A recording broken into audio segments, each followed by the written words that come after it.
Olá, está começando mais um Tema Livre, a nossa revista eletrônica que te deixa informado com notícias sobre tecnologia, saúde, cultura, variedade e muito mais. E o chá não é mais popular que o café, né? Mas tem ganhado o gosto dos brasileiros, tanto pelo sabor quanto pelas propriedades terapêuticas. E será que também podem ser usados para tratamento de doenças ou problemas como insônia ou estresse, por exemplo? Uma corrente da medicina, conhecida como fitoterapia, além também da homeopatia, aposta nas particularidades que as ervas têm para a cura e bem-estar. E para explicar essas funções para a gente e apresentar alguns dos benefícios do chá, eu conversei com uma nutricionista especialista em fitoterapia que separou algumas dicas bem legais. Confira. Erva de bicho, feno grego, quebra-pedra e cordão de frade. Sabe o que todas essas plantas de nome estranho têm em comum? São todas ervas que podem ser usadas para fazer chás e são a base também para o que chamamos de fitoterápicos, medicamentos feitos exclusivamente de matéria-prima vegetal. Na natureza e no comércio existe uma infinidade de plantas com inúmeras ações benéficas para o nosso organismo. E nós vamos te explicar um pouco mais sobre a singularidade de algumas dessas plantas. Por isso que a gente convidou a Regiane, ela é nutricionista e fitoterapeuta, que vai explicar para a gente um pouquinho melhor sobre as propriedades dos fitoterápicos e também como utilizá-los na nossa alimentação. Regiane, para a gente começar a conversa, explica para a gente o que são os fitoterápicos e aquilo que a gente falou, como que a gente pode utilizar no dia a dia da alimentação. É bem interessante, Lucas. O que é um fitoterápico? O fitoterápico são plantas medicinais, que a gente utiliza ela como se fosse o nosso remédio. O que é interessante nessas plantas? Elas, além de ter uma função, ela traz outros vários benefícios para a nossa saúde. Mas também a gente tem que se atentar que pode trazer algum malefício também, né? Agora tem uma variedade muito imensa, grande, né? muito grande A gente separou alguns para a gente falar, por exemplo, a camomila. Explica para quem está em casa, a camomila é bom para quê? Ela é boa para quê? Né? E como que a gente deve fazer o chá, quais os horários, quantidade de água? Legal. A gente tem duas formas de a gente fazer o chá. A gente usa o método da infusão, que é meio litro de água, você colocar 2 colheres de sopa. Quando a água quer começar a ferver, você desliga o fogo, coloca essas 2 colheres de sopa e abafa. Esse é o método realmente da infusão. Por exemplo, na camomila a gente pode colocar ela como tá? Pode. Assim, eu tenho que tirar alguma coisa? Você pode colocar ela in natura, como ela está. Em alguns casos, a gente usa o chá também, que vem naqueles saquinhos. Aí todo mundo fica me perguntando, é a mesma coisa? É a mesma coisa. A única coisa que você vai fazer depois que você utilizar dessa forma vai ter que coar. Né? Muita gente não precisa nem coar, quando ela estiver em temperatura ambiente, você coloca no algodão sobre os olhos, também é bom para fazer compressas realmente para melhorar a área das olheiras, que é bem interessante. Você falou algumas funções da camomila, principalmente a questão ela é digestiva, ela né? é digestiva, ela é calmante gástrica, ela melhora realmente a circulação do fígado e da vesícula, só que ela é muito mais interessante se você utilizar ela na parte da noite, porque ela tem função também de baixar um pouco a pressão e melhorar a qualidade do sono. Se você talvez tomar isso depois do almoço, né? Não vai ficar tão legal. Tarde, muita gente já tem um sonozinho, já fica cansada, né? A digestão está meio lenta, seria interessante. Ela é muito utilizada para crianças, adolescentes, até gestantes. Não tem idade, né? Não tem, essa não tem contraindicação. A gente trouxe também para a gente explicar para quem está em casa, essa outra qual que é, Regiane? Fala para gente. Ah, sim. Esse aqui é o chá de cavalinha. Ele é bem utilizado em diversas funções. Ele tem a função estética também, que ele é bom para combater celulite.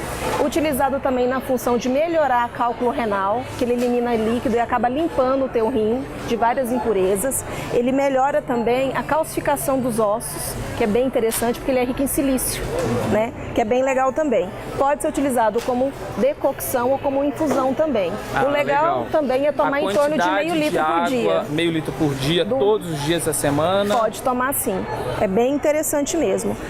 Tem um horário certo? Tem um horário certo. Se você quiser estar tomando ele sempre após o almoço, após o jantar, é mais interessante, porque é onde que a gente acaba extrapolando um pouquinho, né? E a dica é coar também, assim como a camomila? Todos têm que ser coados, infelizmente, né? Agora, a gente trouxe esse outro chá, eu achei o nome um pouquinho diferente, não conheci, o mulungu. Sim. O mulungu serve pra quê? Ah, eu gosto muito do mulungu. Por quê? Hoje em dia tá todo mundo com um problema de dormir, tá todo mundo muito estressado, as pessoas estão vivendo cada vez mais uma vida cosmopolita, né? Vai pra escola, trabalha, cuida de filho e ele ajuda você a dormir, ele é um adaptógeno, ele ajuda você a se adaptar a uma rotina diferente, ajuda a gente também a melhorar a nossa tranquilidade de dormir, porque quando você dorme dorme e atinge uma profundidade de sono, você não descansa realmente o corpo, mas descansa a mente. Para fazer a mesma coisa. A diferença entre a infusão e a decocção, por exemplo, eu estou levemente estressada, eu faço a infusão. Eu estou muito estressada, eu faço a decocção, eu cozinho por 2 minutos. Também tenho que coar. Tem que coar. Agora, a gente está aqui com o guaco. Ah, o guaco, eu adoro o guaco. Para que ele serve? O guaco, ele é bom serve como expectorante, ele melhora gripe, resfriado, ele ajuda a tirar aquela impureza do pulmão, tem ação anti-inflamatória, ela tem uma ação carminativa. O que é isso? Melhora a circulação e ajuda a eliminar líquido da região realmente das pleuras, do pulmão, então você dorme melhor. Quais os melhores horários para eu estar tomando chá de guaco?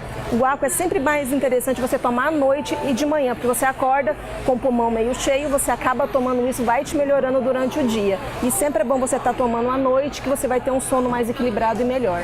Agora, Regiane, quando a gente fala de fitoterápico, tem aquele ponto, né, de fitoterápico e medicamento. Né? A gente sabe que os medicamentos, eles têm a base, né, das ervas, das plantas, né? Está sendo muito utilizado, está vindo agora uma resolução do Ministério da Saúde que está transformando os fitoterápicos também à venda em grandes redes de farmácias, que está sendo uma boa pedida, porque o valor é muito mais interessante também. Mas aquilo que a gente fala, os fitoterápicos, eles têm também propriedades medicinais. Sim, a gente fala, sim, né? de cura mesmo, né? Alguns, eles aliviam, igual o guaco. Ele vai curar uma tuberculose? Não, ele não vai. Mas ele vai curar uma tosse, uma gripe, um resfriado, e você impede você de estar utilizando uma droga mais forte, um antibiótico, alguma coisa que vai te trazer um malefício para frente. E a dica é, no caso de na hora que eu for escolher qual utilizar, eu sempre tenho que também buscar o apoio de um nutricionista. Sim, é bem interessante, porque igual a cavalinha, se você tiver um cálculo muito grande no teu rim e se você for utilizar a cavalinha, há um risco de deslocamento de pedra. Se você tiver só uma areia, uns cristais amorfos, um oxalato, uma coisa leve, ele ajuda você nem precisar utilizar realmente nenhum tipo de medicação, procurar o hospital. Agora, se você está com uma pedra grande, infelizmente ela pode diminuir de tamanho. E ela diminuindo de tamanho, ela pode caminhar. E não é tão gostoso. Jane, muito obrigado pelas informações. E fica a dica, sempre que a gente pensar na hora de utilizar os fitoterápicos na nossa alimentação, a gente tem que ter os cuidados e saber exatamente a função de cada um deles. E se a função do fitoterápico ou do chá for prevenir ou tratar alguma doença, também é muito importante procurar um médico. O importante é o paciente, assim, ele está tomando um medicamento, por exemplo, chás, ele tem um efeito analgésico, ansiolítico, mas ele tem uma resposta sintomática. Ele vai estar tratando o sintoma daquela patologia, e uma patologia leve. Ele não vai estar tratando a causa daquilo lá. Então o chá, ele é muito bom para melhorar uma insônia, tratar uma dor, uma cólica intestinal, até uma cólica renal leve, tá? Então ele tem indicação, mas ele não é a cura. Eu acho que é sempre importante ter o acompanhamento do médico junto nesse tratamento. Mas claro, como o importante mesmo é saúde, aí vão algumas dicas para garantir os efeitos benéficos dessas plantas. Na hora de adoçar, nada de exagerar no açúcar. O recomendado é 1 colher de sobremesa para cada 500 ml. E o interessante é optar por opções menos calóricas. O mel também é uma boa alternativa. Aí o ideal é 1 colher de sopa para cada 500 ml de água. Agora é pesquisar a função de cada erva e manter sempre uma vida saudável. E não saia daí, porque no próximo bloco vamos falar de mercado de trabalho. Você vai conhecer mais sobre o campo da engenharia de controle e automação. E ainda tem dicas de cultura no quadro Resenha Cultural.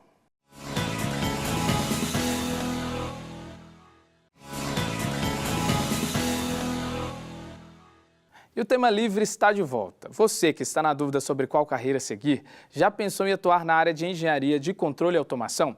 Esse ramo da engenharia é voltado para a execução de projetos de máquinas e controle de processos industriais. Sendo assim, o profissional tem que conhecer sobre robótica, mecânica, mecatrônica e modelagem de sistemas automatizados. Com muitas indústrias, São José dos Campos e a região do Vale são boas áreas para esse ramo. Por isso, a repórter Fernanda Garcia conversou com um engenheiro de controle de automação e conta pra gente agora mais detalhes, tanto sobre a profissão quanto sobre o curso de formação na área. Fique agora com o quadro Seu Emprego.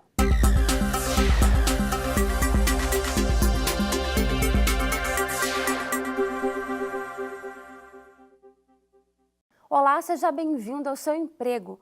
O nosso assunto de hoje é a engenharia de controle e automação e quem conversa com a gente sobre isso é o professor Marcos Miano. Tudo bem, Marcos? Tudo bem. Obrigada por ter vindo até aqui. O prazer foi todo meu. Marcos, para começar a nossa conversa, o programa ele tem como objetivo fazer com que aquela pessoa que ainda não escolheu uma profissão possa entender um pouquinho de cada uma e de repente conseguir uma colocação no mercado de trabalho que tenha a ver com o seu perfil, né? A gente sabe que a engenharia, de uma forma geral, é uma área muito abrangente. Então, eu queria te perguntar, quem se interessa pela engenharia de controle e automação deve procurar que tipo de formação? É um curso acadêmico, é um curso técnico? Como que funciona? Bom, inicialmente, em qualquer área da engenharia, a gente pede que o aluno, o futuro aluno, ele tenha um conhecimento prévio para conseguir desenvolver melhor a sua profissão e o estudo. Então, em geral, o aluno que se interessa pela área da engenharia, ele já vem de um curso profissionalizante ou um curso técnico, onde ele já viu boa parte da parte teórica, a parte prática, e já tem um certo grau de intimidade com o assunto e com o setor industrial.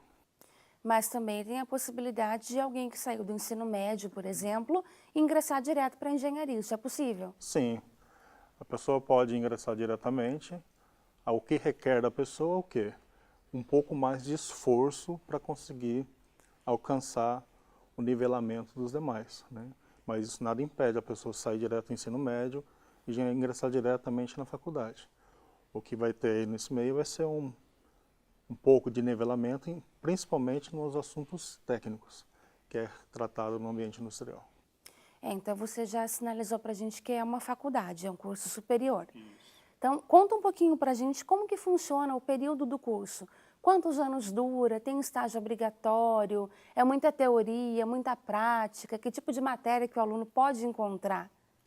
A gente divide o curso em 5 anos. Ao longo de 2 anos, a gente considera o ciclo básico, na qual, nesse período de 2 anos, são ensinadas matérias que vai ajudá-lo lá na frente, ao longo dos 3 últimos anos, a alcançar o nível de aprendizagem da área técnica, né? Eu preciso que o aluno conheça um pouco do fundamento de toda a engenharia para que lá na frente eu consiga aplicar, ensinar uma disciplina mais técnica, onde ele vai conjugar 3 ou 4 áreas do ensino básico para conseguir desenvolver esse conhecimento.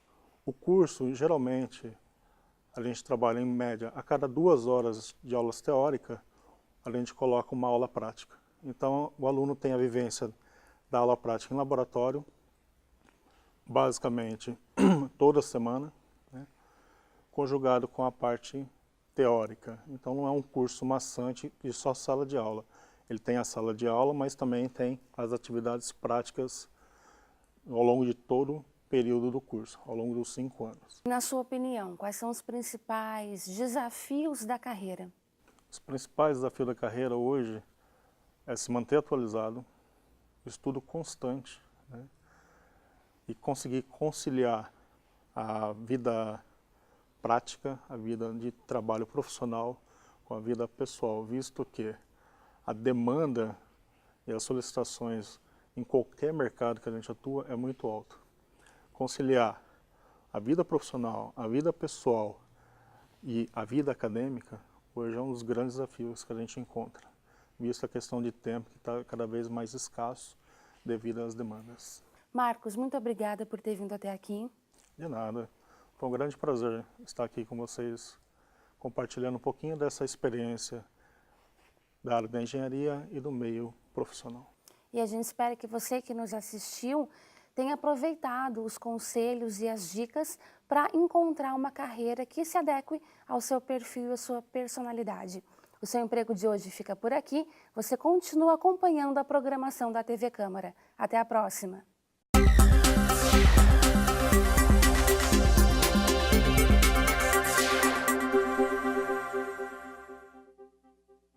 Do mercado de trabalho, a gente vai agora para as dicas do nosso quadro Resenha Cultural. A Tamires Trindade vai contar detalhes sobre a mais nova produção da Disney que tem dado o que falar nas redes sociais. A montagem live action do filme Rei Leão. A produção só estreia no que vem, mas o trailer já deixou muita gente com ansiedade alta, viu? Confira!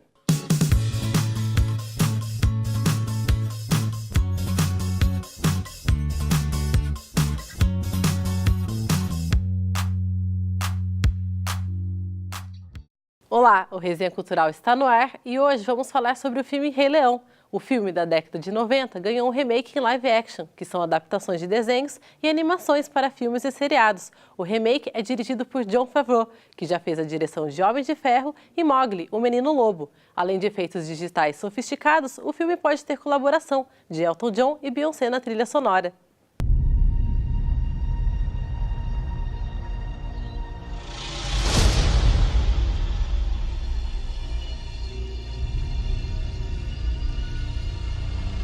O Rei Leão foi lançado originalmente em 1995 e já chegou a ganhar o Oscar de melhor trilha sonora. Na história, uma tragédia impede que o jovem leão Simba herde o título de rei da selva de seu pai, o leão Mufasa. Perdido, Simba conhece dois animados amigos que o ajudam a ser feliz novamente com o lema Hakuna Matata. Esse todo mundo conhece, né? A nova versão será lançada no dia 18 de julho do ano que vem.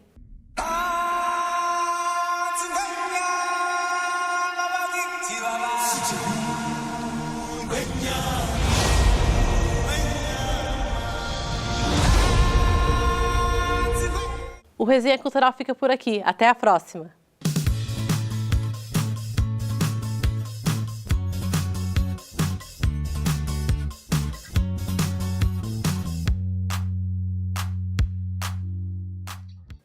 Agora vamos para um rápido intervalo, mas continue com a gente porque no próximo bloco trazemos um alerta para esse verão. A importância de usar protetor solar, um hábito simples, mas fundamental para a prevenção do câncer de pele. E para animar a semana, o quadro Sons da Cidade apresenta alguns sucessos da dupla Thales e Wellington. A gente volta já.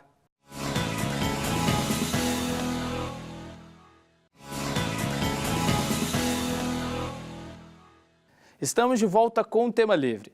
Verão chegando, fica um alerta, a necessidade de usar protetor solar. Esse hábito simples é uma das maneiras mais eficazes de se prevenir o câncer de pele, o tipo mais comum no nosso país.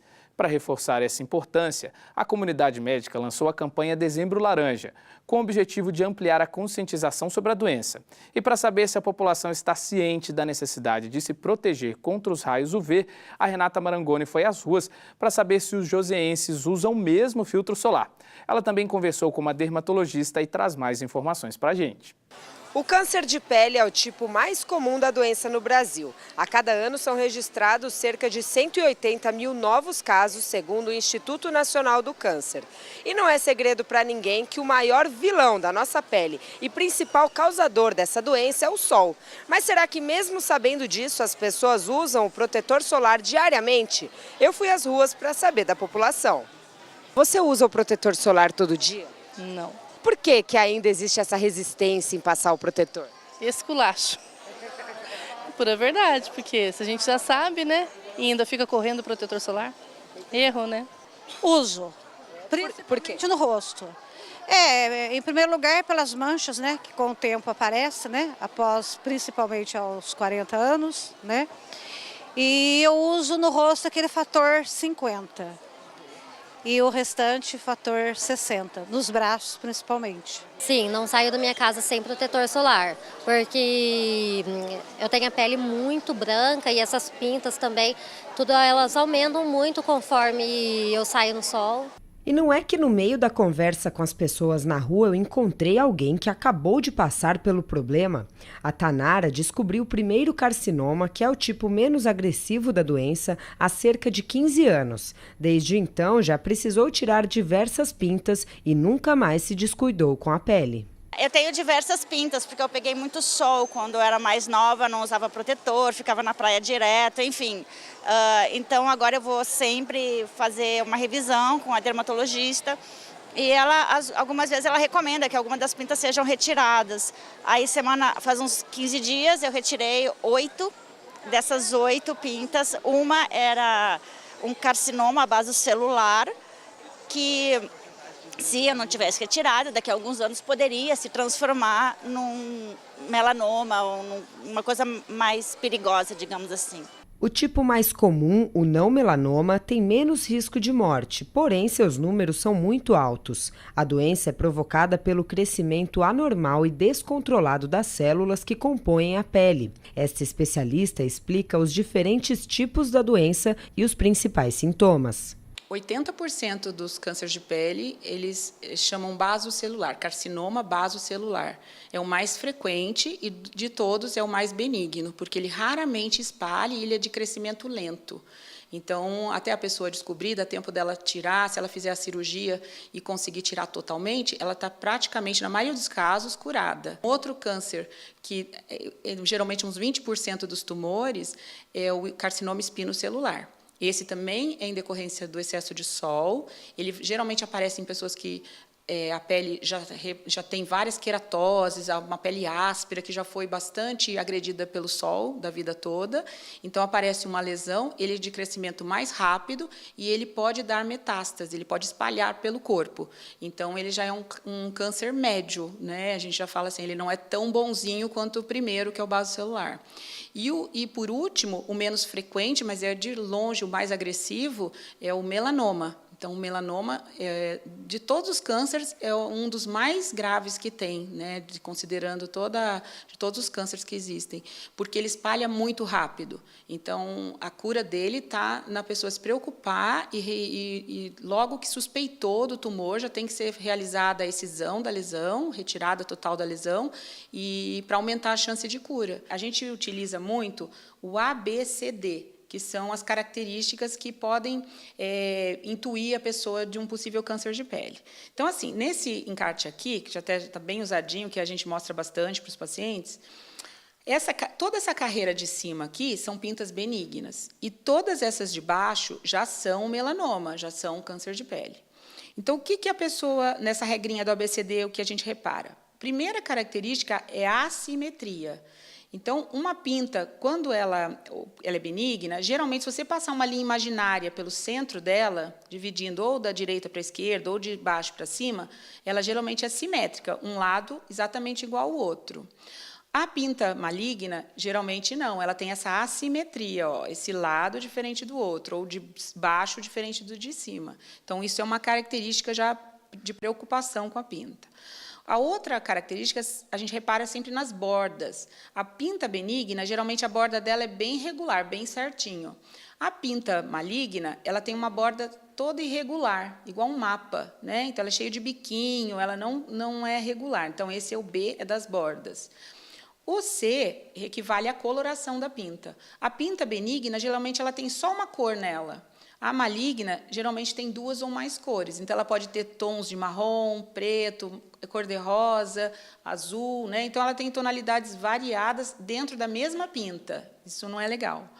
E a outra característica que também faz a gente preocupar e ter atenção na pinta é o tamanho, porque a maioria das pintas malignas, elas têm mais do que 5 milímetros de diâmetro, que equivaleria ao diâmetro de um lápis. Esta imagem ilustra a diferença de uma pele protegida do sol e outra exposta. Evitar a exposição excessiva ao sol e proteger a pele dos efeitos da radiação UV são as melhores estratégias para prevenir o melanoma e outros tipos de tumores na pele. Para esta dermatologista, o sol pode ser benéfico, mas somente quando a exposição for moderada, e mesmo assim o uso do protetor solar é fundamental. O efeito do sol, da radiação solar, é cumulativa ao longo da vida toda.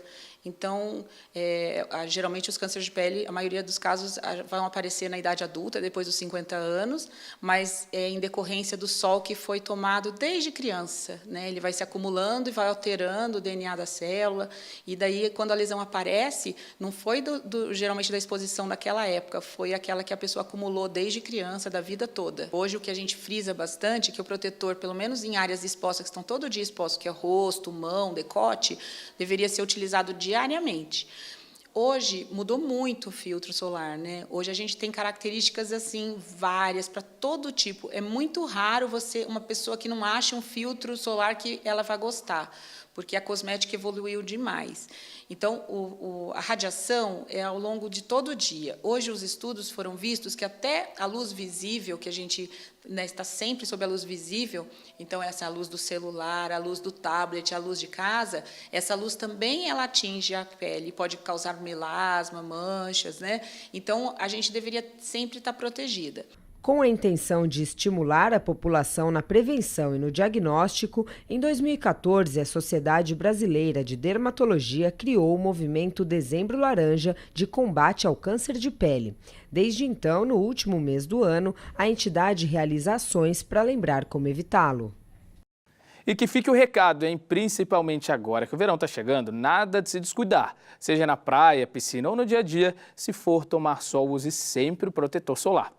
E que tal animar o seu dia com uma boa música? Agora, nos Sons da Cidade, você vai conhecer o trabalho da dupla Thales e Wellington. Os cantores sertanejos estão em alta esse ano, fazendo sucesso com as músicas nas redes sociais. Quer saber mais sobre a trajetória da dupla? A Tamires Trindade conta agora pra gente.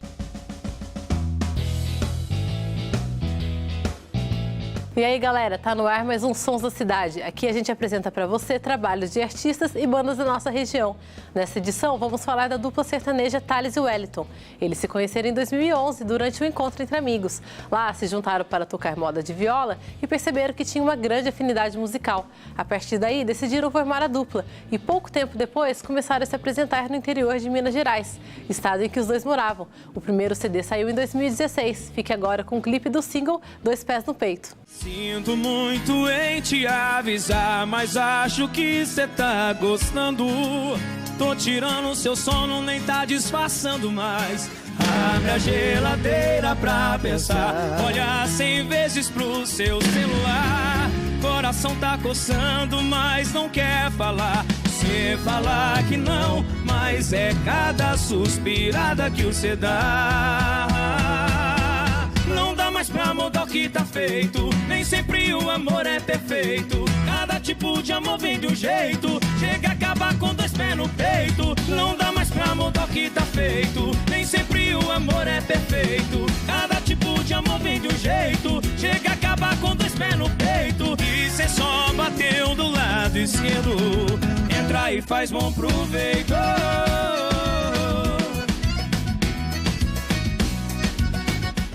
E por hoje é só. Se você curtiu o programa, acesse nossas redes sociais e curta o nosso trabalho. No nosso canal do YouTube, você tem acesso a todas as edições do programa. O Sons da Cidade fica por aqui. Obrigada pela companhia e até a semana que vem. Tchau!